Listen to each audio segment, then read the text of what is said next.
الرحمن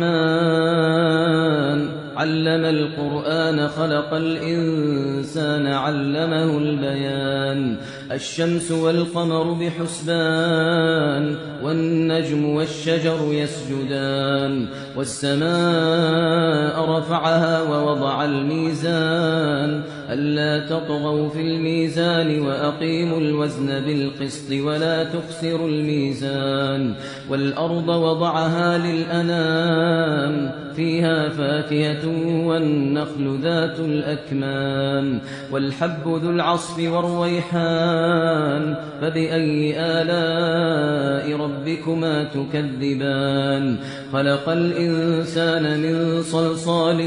كالفخار وخلق الجان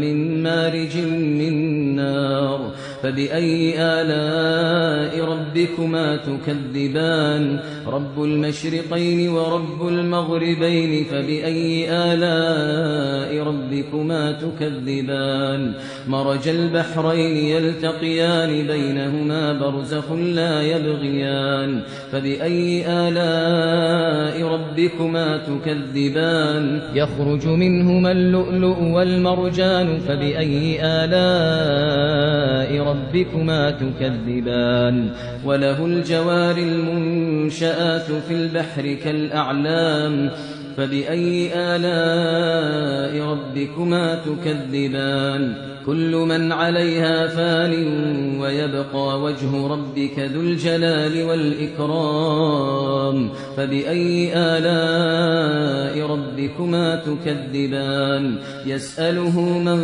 في السماوات والأرض كل يوم هو في شأن فبأي آلاء ربكما تكذبان سنفرغ لكم أيها الثقلان فبأي آلاء ربكما تكذبان يا معشر الجن والإنس إن استطعتم أن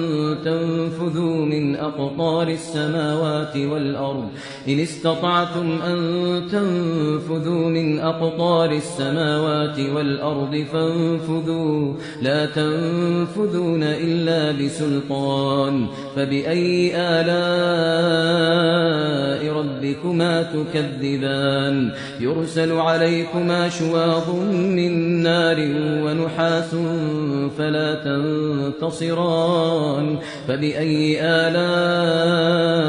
ربكما تكذبان فإذا انشقت السماء فكانت وردة كالدهان فبأي آلاء ربكما تكذبان فيومئذ لا يسأل عن ذنبه إنس ولا جان